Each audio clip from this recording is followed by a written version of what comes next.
જય ઈસુ સંતોની કેડીમાં આપ સૌને સુસ્વાગત।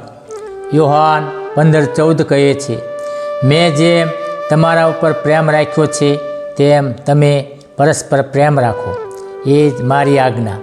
12મી નવેમ્બર 2025 સંત યોસાફાત જે ધર્માધ્યક્ષ અને શહીદ હતા તેઓના તહેવારની ધર્મસભા આજે ઉજવણી કરે છે।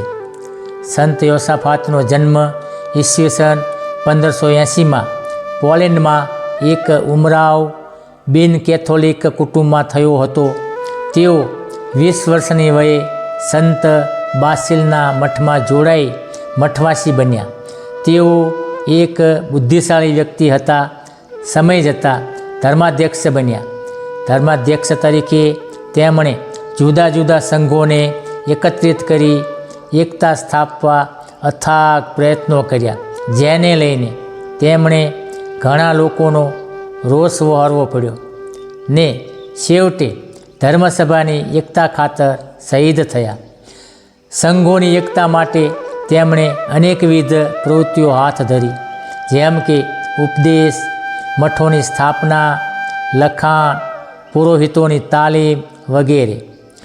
મળતા મળતા પોતાના હુમલાખોરોને કહ્યું, તમે મારો તિરસ્કાર કરો છો, પણ મેં તમને મારા હૃદયમાં સ્થાન આપ્યું છે અને હું તમારા માટે ખુશીથી મરી જવા તૈયાર છું। આમ તેમણે સૌને પ્રેરણા આપી કે ધર્મસભાના વિકાસ અને એકતા માટે હંમેશા કાર્યરત રહીએ। હે પ્રભુ, તમારી કૃપાને બળે સંત યોસાફાત પોતાના લોકો માટે પ્રાણ પાથરતા અચકાયા નહીં। તમારી સમગ્ર ધર્મસભામાં સમર્પણની ભાવના જગાડો। અમને સૌને પવિત્ર આત્માની શક્તિથી ભરી દો।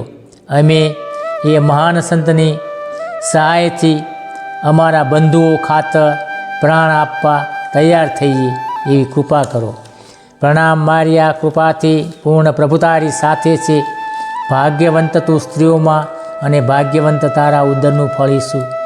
હે પવિત્ર મારિયા, પરમેશ્વરની માં, અમો પાપીઓને વાસ્તે વિનંતી કર, હમણાં અને અમારા મોતની વખતે આમીન।